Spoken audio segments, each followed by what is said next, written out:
Putri Eriza yang selalu berburuk sangka. Putri Eriza adalah satu-satunya putri mahkota kerajaan yang cantik dan periang. Karena kemana-mana Putri Eriza selalu sendiri, Raja dan Permaisuri ingin memberinya seorang teman atau saudara yang bisa menemani sang putri kemanapun ia pergi.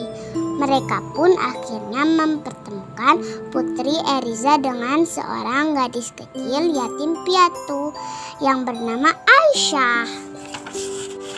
Putriku Eriza, kenalkan, ini Aisyah. Gadis ini seusia denganmu. Ia bisa menjadi teman atau bahkan saudaramu. Jadi kau tidak sendirian lagi. Permaisuri memperkenalkan Aisyah. Tapi Putri Eriza memandang Aisyah dengan sengit. Aku tidak menginginkan teman atau saudara. Lagi pula miskin dan kumal. Pasti ia hanya menginginkan harta dan tinggal di istana. Putri Eriza pun berlalu meninggalkan Permaisuri dan Aisyah. Maafkan Putri Eriza ya Aisyah, ujar Permaisuri. Tidak apa-apa yang mulia, jawab Aisyah. Ia tidak sedikit pun sakit hati dengan sikap Putri Eriza. Pasti Aisyah ingin menggantikan posisiku sebagai seorang putri. Sekarang ia berpura-pura baik, lalu diam-diam ia akan mencari cara untuk menjadi seorang putri, dengus Putri Eriza saat tiba di kamarnya.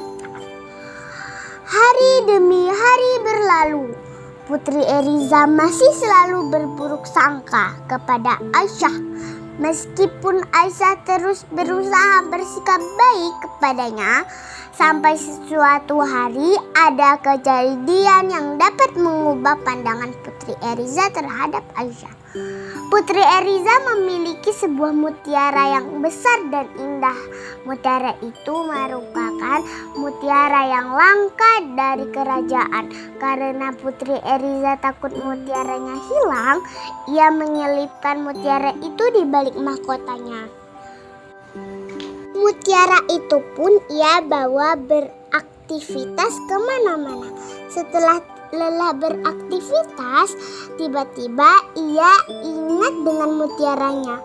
Putri Eriza lantas mencari-cari mutiara miliknya di tempat ia menyimpan semua perhiasan. Mana mutiaraku? Mana mutiaraku? Mana mutiaraku? Tanya Putri Eriza pada dirinya sendiri.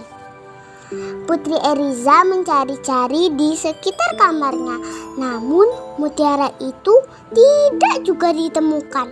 Putri memanggil semua pelayan untuk mencari mutiaranya, sampai meminta salah satu pelayan menggeledah kamar Aisyah. Putri berprasangka buruk terhadap Aisyah bahwa ia telah mencuri mutiara itu. Sudah kuduga. Aisyah terlihat sangat menginginkannya. Aisyah pasti ingin mencuri mutiara itu dariku. Mendengar kegaduhan yang terjadi di istana, Permaisuri segera mencari tahu apa yang sedang terjadi. Aisyah sudah mengambil mutiara itu dariku, kata Putri Eriza berkali-kali. Permaisuri mendekati Putri Eriza dan menenangkannya. Bukankah engkau sendiri yang meletakkan mutiara itu di balik mahkota milikmu, Putri? Tanya Permaisuri. Putri Eriza seketika terkejut dan ingat sesuatu. Benar, ia lupa bahwa ia meletakkan mutiara itu di balik mahkotanya. Alangkah malunya Putri Eriza karena telah berburuk sangka pada Aisyah. Putri pun meminta maaf pada Aisyah karena telah berburuk sangka dan lebih berhati-hati terhadap barang yang ia miliki. Sejak saat itu, Putri Eriza dan Aisyah menjadi sepasang saudara yang saling melengkapi satu sama lain dan saling menyayangi. Moral cerita: Teman-teman, barang yang kita miliki itu adalah tanggung jawab kita. Jika hilang atau rusak, jangan serta-merta menuduh atau menyalahkan orang lain ya. Kita harus mencoba mencarinya dan introspeksi diri kita sendiri dulu. Barangkali kita tidak menjaganya dengan baik. Jangan sampai kita berburuk sangka kepada orang lain karena kelalaian kita sendiri. Allah berfirman, "Hai orang-orang yang beriman, jauhilah kebanyakan berprasangka karena sesungguhnya sebagian tindakan berprasangka adalah dosa dan janganlah kamu mencari-cari kesalahan orang lain." Al-Hujurat ayat 12.